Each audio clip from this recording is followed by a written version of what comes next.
नमस्कार दोस्तों। जैसा कि कल की क्लास में हमने पढ़ा था, पृथ्वी के विकास क्रम के बारे में हमने देखा था और उसके महाकल्पों के बारे में हमने समझा था। तो आज मानव के विकास नामक एक चैप्टर है। कल हमने देखा था कि पृथ्वी के जो विकास क्रम की बात थी, महायुग की बात थी, और उसी में एक तृतीयक युग था। तृतीयक युग में सबसे पहले प्राइमेट्स का विकास हुआ था पृथ्वी पर, और वही प्राइमेट्स जिसमें कि गोरिल्ला, चिंपांजी, छछूंदर और औरंगुटन, कपी थे। उसी कपी वर्ग से ही मानव का विकास हुआ। कपी को हम मानव का आदि पूर्वज भी कहते हैं।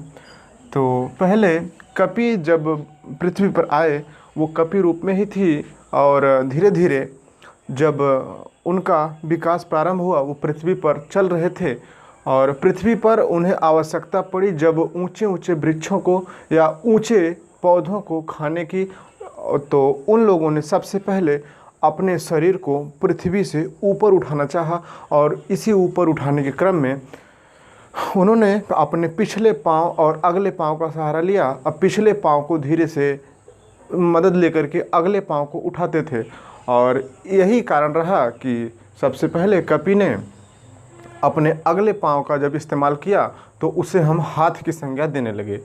और यही विकास क्रम देखते हैं हम कैसे कैसे हुआ, और यही थ्योरी हम आजकल के विज्ञान में लैमार्कवाद और डार्विनवाद के सिद्धांत में भी पढ़ते हैं। क्योंकि जब पृथ्वी पर सभी घासें सूख चुकी थी और ऊंचे पौधों, ऊंचे वृक्षों के खाने की आवश्यकता पड़ी, तो जिराफ और जो भी हिरन वगैरह थे, उन लोगों ने अपनी गर्दन को उचकाने का प्रयास किया, और यही कारण है जो लैमार्क और डार्विन ने बताया है कि जिराफ की गर्दन ऊंची हुई। तो यही सिद्धांत पहले भी काम करता था और आज भी कर ही रहा है। तो हम देखते हैं मानव के विकास के क्रम में जो पहला मानव आया था भारत में, दुनिया में, तो कैसे हुआ।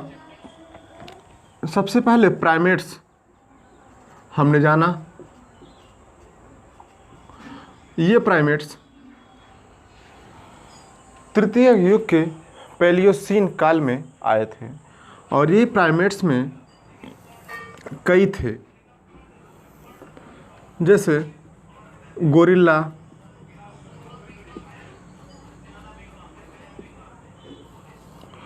चिंपांजी और कपी, और उसके बाद औरंगुटन,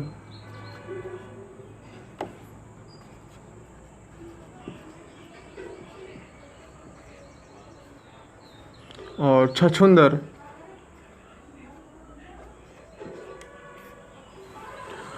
तो प्राइमेट्स की कड़ी में जो कपी था, इसी को धीरे धीरे विकसित रूप में हम मानव के फॉर्म में देखेंगे। तो यही कपी जब अपना विकास किया धीरे से, तो इसे रामा पिथिकस मानव के रूप में जाना गया, जिसका भी कालक्रम तृतीयक युग के प्लायोसीन काल में शिवालिक श्रेणियों के साथ इसका विकास हुआ था। तो तृतीयक युग, प्लायोसीन काल,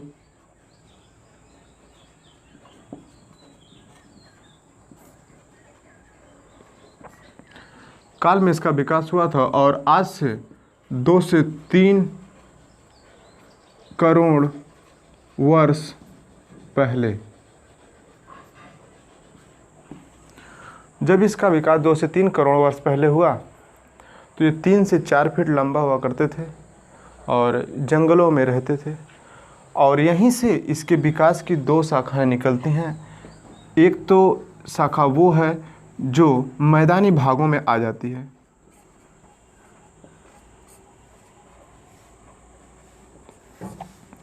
और दूसरी शाखा वो है जो जंगलों में ही रह जाती है।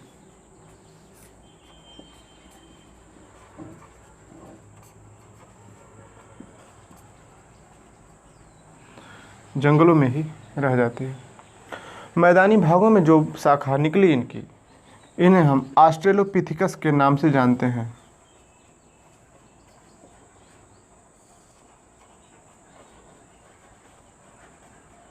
ऑस्ट्रेलोपिथिकस। और जंगलों में जो शाखा रही वो कपि वर्ग तक ही सीमित हो गई थी। ये ऑस्ट्रेलोपिथिकस की खोज सबसे पहले डॉक्टर रेमंड हार्ट, जो कि बहुत बड़े इतिहासविद थे, इन्होंने 1924 में अफ्रीका के जंगलों में किया था। और इसी ऑस्ट्रेलोपिथिकस को हम मानव का आदि पूर्वज मानते हैं। यही ऑस्ट्रेलोपिथिकस धीरे धीरे विकास करते हुए होमो सैपियंस तक पहुंचता है। ये ऑस्ट्रेलोपिथिकस की खोज 1924 में डॉक्टर रेमंड हार्ट महोदय ने अफ्रीका के जंगलों में की थी। मनुष्य के विकास की निरंतरता इसी ऑस्ट्रेलोपिथिकस से आ जाती है। रामापिथिकस तो बहुत पहले का था और उसके बहुत सालों बाद ये ऑस्ट्रेलोपिथिकस की ब्रांच जो विकसित की, ये मैदानी भागों में विकसित हुई और ये जो जंगलों में रह गई उसे कपि वर्ग ही सीमित रह गया। और इसी ऑस्ट्रेलोपिथिकस को हम आगे विकास क्रम में देखते हैं। इसको नोट करिए।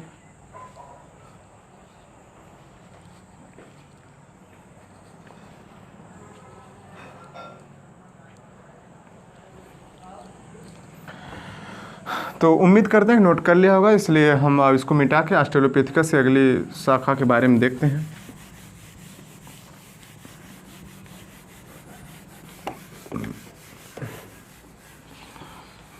मानव का विकास एक दीर्घकालिक परिणाम रहा है, जो आज मनुष्य होमो सैपियंस के रूप में जाना जाता है। ये बहुत दीर्घकालिक परिणाम के फलस्वरूप ही यहाँ तक मनुष्य पहुँच पाया है। तो ऑस्ट्रेलोपिथिकस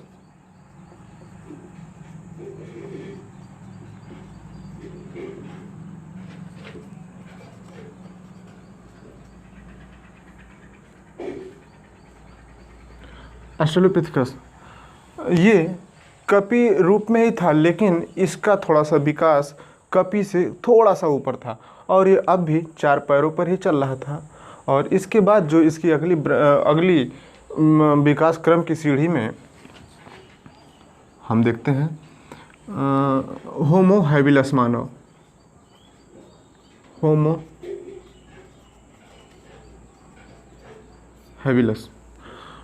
हैबिलस जैसा कि दो शब्द से होमो हैवलेस, मतलब ये अपने हाथों का थोड़ा सा धीरे धीरे प्रयोग करना सीख रहा था।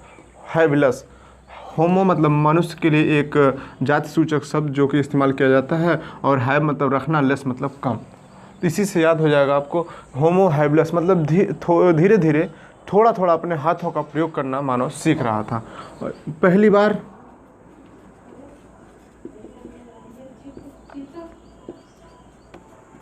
हाथों का प्रयोग करना सीखा।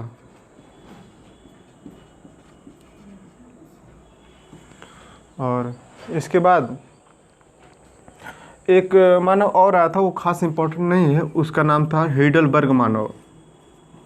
हीडलबर्ग यह यूरोप में उत्पन्न हुआ और यूरोप में ही नष्ट हो गया, समाप्त हो गया, ज़्यादा सर्वाइव नहीं कर पाया, इसलिए ये खास इम्पोर्टेंट नहीं है। हीडलबर्ग के बाद एक आता है होमो इरेक्टस, जो कि काफ़ी इम्पोर्टेंट है। होमो इरेक्टस मानव, होमो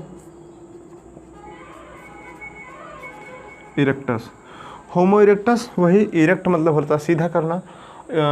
ये पहली बार अपने 2 पैर पर खड़ा हुआ था और अपनी रीढ़ को सीधा करने का प्रयास कर रहा था, इसीलिए इसको होमो इरेक्टस नाम दिया गया है। तो दोस्तों, हम सभी जानते हैं कि जो खड़ी होने की परंपरा थी वो होमो इरेक्टस से ही प्रारंभ हुई, और समझिए कि ये होमो इरेक्टस की सबसे बड़ी विजय थी मनुष्य के ऊपर, कि पहली बार यहाँ तक तो अभी जानवर के रूप में जाना जा रहा था मनुष्य, लेकिन अब ये जो होमो इरेक्टस है ये एक अपनी अलग पहचान बनाएगा और खड़ा होने का प्रयास करेगा। तो इसकी 2 ब्रांचेज निकली, एक तो जो जावा द्वीप पे खोजी गई थी इंडोनेशिया में, और दूसरा चीन के बीजिंग शहर में खोजी गई थी। इसलिए चीन के बीजिंग शहर में खोजे जाने की वजह से इसका नाम पड़ा पीकिंग मानव, और जो जावा द्वीप में खोजा गया था इसका नाम पड़ा जावा मानव। हालांकि ये 2 मानव जो भी थे, ये नरभक्षी मानव थे और इनका विकास उतना नहीं हुआ था, लेकिन फिर भी रीढ़ सीधी होने के नाते ये खड़े होने का प्रयास कर रहे थे और होने भी लगे थे। इसके बाद ये नरभक्षी मानव थे। तो आइए हम देख लेते हैं, तुलनात्मक रूप से इन दोनों का अध्ययन करेंगे। एक है जावा मानव और दूसरा है पीकिंग मानव। जावा मानव, दूसरा पीकिंग मानव।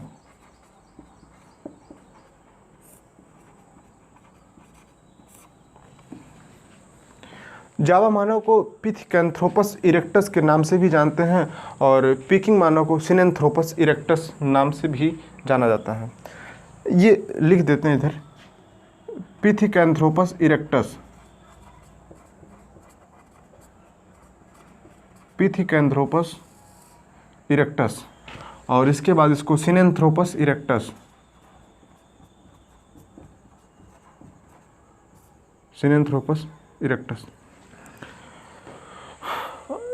ये मानव आग की खोज कर लिया था पहले ही, पीकिंग से पहले इसको खोजा गया था और आग की खोज भी इसने पहले किया। इसने आग की खोज किया और इसने आग का उपयोग किया। हालांकि उपयोग ये भी करता था खोज करने के बाद, लेकिन ये पहले से खोजी जा चुकी थी और उसका उपयोग किया इसने। उसके बाद ये नरभक्षी मानव था, मतलब कि अपने जाति के दूसरे मनुष्यों को खा जाया करते थे। वही हाल इसका भी था। पीकिंग मानव भी नरभक्षी मानव ही था और ये समूहों में रहना पसंद करते थे। ये भी समूहों में रहना पसंद करते थे। दोनों में कपि के गुण विद्यमान थे, इसमें भी और उसमें भी। और ये जावा द्वीप पे पाए गए थे, इसलिए इसका नाम जावा पड़ा। पीकिंग बीजिंग के शहर में पाए गए थे, इसलिए इसका नाम बीजिंग पड़ा। इसमें सबसे पहले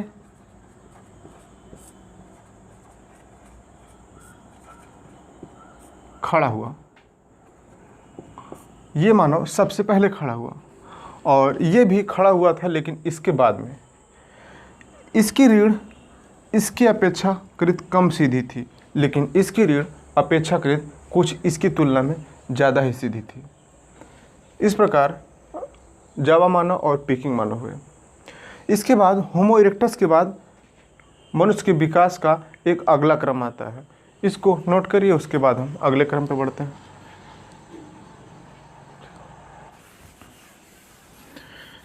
इसके बाद है निएंडरथल मानव।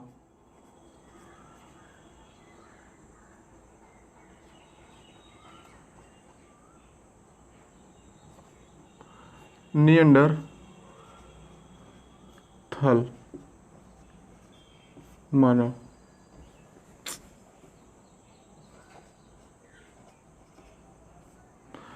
ये मानव जर्मनी की गुफाओं, नदी घाटियों में पाए जाते थे। जर्मनी की गुफा व नदी घाटियों में पाए जाते थे।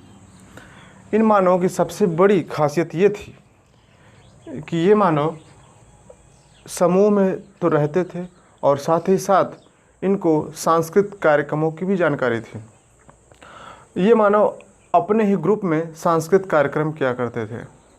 गुफाओं में चित्रकारी का भी ज्ञान था इनको, बड़े बड़े अक्षरों का ज्ञान था और श्रम विभाजन इनके अंदर देखा गया था।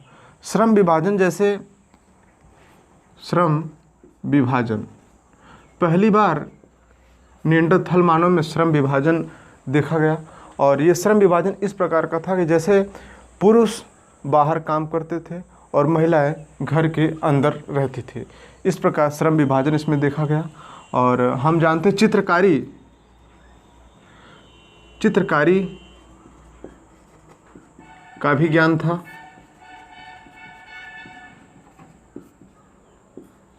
इस प्रकार निएंडरथल मानव तक पहुँचते पहुँचते जो कपि वर्ग था वो काफ़ी विकसित हो चुका था। हाँ, कपि के गुण बहुत अल्प मात्रा में रह गए थे, अल्प मात्रा में रह गए थे। और ये काफ़ी विकसित हो चुका था। इसके बाद एक दूसरा वर्ग आता है निएंडरथल के बाद क्रो-मैग्नन मानव का। क्रो-मैग्नन मानव। क्रो-मैग्नन मानव की सबसे बड़ी खासियत ये थी कि इसने पहली बार अपने दिमाग का इस्तेमाल करना शुरू किया और इसकी स्मृति शक्ति बढ़ने लगी थी और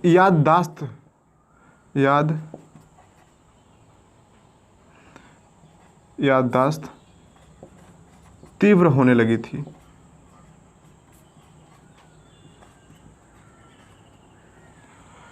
क्रो-मैग्नन मानव की सबसे बड़ी खासियत ये थी। और इसके बाद आधुनिक मानव का प्रकार होमो सैपियंस मानव आता है।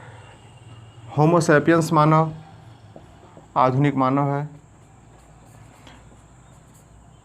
साइंस के अनुसार हम जानते हैं कि होमो सैपियंस आधुनिक मानव का वैज्ञानिक नाम भी है और इसकी उत्पत्ति आज से तकरीबन 30,000 वर्ष पहले हुई थी। 30,000 वर्ष पहले। और कब की बात है ये बात है पूरा पाषाण काल की, उच्च पूरा पाषाण काल की। उच्च पूरा पाषाण काल। उच्च पूरा पाषाण काल में 30,000 वर्ष पहले होमो सैपियंस मानव का विकास हो चुका था। इस प्रकार हमने आज अपने दूसरे क्लास में मानव के विकास पर कुछ चर्चाएं की। तो यदि कहीं पे आप लोगों को समस्या हो, कोई भी पॉइंट समझ में ना आया हो, कमेंट बॉक्स में ज़रूर कमेंट करें, उसका समाधान ज़रूर कर दिया जाएगा। धन्यवाद।